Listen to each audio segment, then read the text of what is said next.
समझा रहे कि हम बाजार जा रहे हैं, तो इसे कौन सेंटेंस कहेंगे?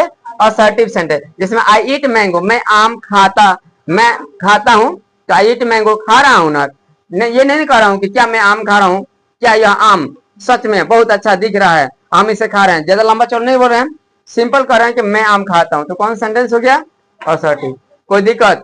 क्योंकि आपको बनाने के लिए अभी जस्ट एक्सरसाइज देंगे, ठीक है, ध्यान से समझो, खासकर तुमको बता रहे हैं। उसके बाद है दूसरा सेंटेंस आपका है इंट्रोगेटिव सेंटेंस। कौन सा सेंटेंस है? इंट्रोगेटिव। ऐसे सेंटेंस जिसको क्वेश्चन किया जाता है, प्रश्न किया जाता है, वैसे सेंटेंस को कहते हैं इंट्रोगेटिव सेंटेंस। जैसे मैं जिस वाक्य के द्वारा प्रश्न करने का बोध हो, जैसे मैं तुम क्या खाते हो, तुम कहाँ रहते हो, तुम्हारा नाम क्या है, तुम कैसे हो, तुम कौन हो, सवाल कर रहे हैं ना, ये सब सवाल है, प्रश्न है, इसका मतलब है कि आप जवाब दोगे। ऐसे सेंटेंस को कहते हैं इंट्रोगेटिव सेंटेंस। जैसे व्हाट इज योर नेम, तुम्हारा क्या नाम है, हाउ आर यू, तुम कौन हो, ऐसे कह सकते ना, तो इसे कहें इंट्रोगेटिव। ये दूसरा समझ में आया आपको। तीसरा सेंटेंस आता है इंपरेटिव सेंटेंस। कौन सेंटेंस? Imperative sentence. यानी जिस वाक्य में आज्ञा दिया जाता है, अनुरोध किया जाता है या फिर सलाह दिया जाता है, उसे कहते हैं इंपरेटिव सेंटेंस। आज्ञा देना, जैसे मैं आगे दे रहे हैं, गो देयर, वहां जाओ, कम हियर, यहाँ आओ, डू दिस, यह करो, आगे दे रहे हैं ना, ऐसे सेंटेंस। उसके बाद यहाँ पे इंपरेटिव सेंटेंस, गो देयर, वहां जाओ, या फिर अनुरोध करते हैं कि प्लीज मेरा हेल्प कर दो, कुछ भी कर दो, अनुरोध करते हैं ना, तो ऐसे सेंटेंस को क्या कहेंगे? Imperative sentence. कोई दिक्कत? चौथा नंबर पे आ जाओ। चौथा है ऑप्टेटिव सेंटेंस। कौन सा है? ऑप्टेटिव। जिसमें क्या होता है कि आशीर्वाद दिया जाता है, प्रार्थना किया जाता है, या इच्छा का भाव व्यक्त किया जाता है।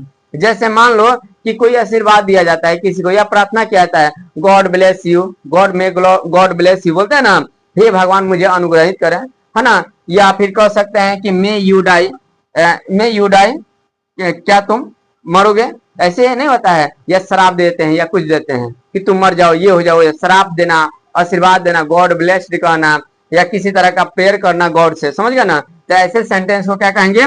Optative sentence. आपका पांचवा सेंटेंस कितना क्या है?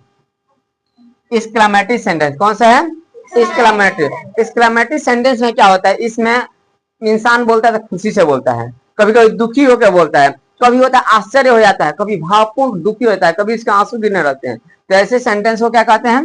Exclamatory sentence. ये सेंटेंस जैसे मैं कहता हूं ओह गॉड, हाँ ओह गॉड, ये भगवान, लोग बोलते हैं ना, उसके बाद हुर्रे, किसी को भगाने के लिए क्या कहते हैं? हुर्रे। किसी को कहते हैं बिल, गो, को, ऐसे बोलते हैं ना, यानी इससे क्या होता है, किसी को डराते हैं या आश्चर्य होते हैं, इससे क्या होता है, किसी दूसरे पे इफेक्ट पड़ता है, ऐसे वाक्य को हम कहते हैं एक्सक्लेमेटरी सेंटेंस। ये अंग्रेजी में 5 तरह के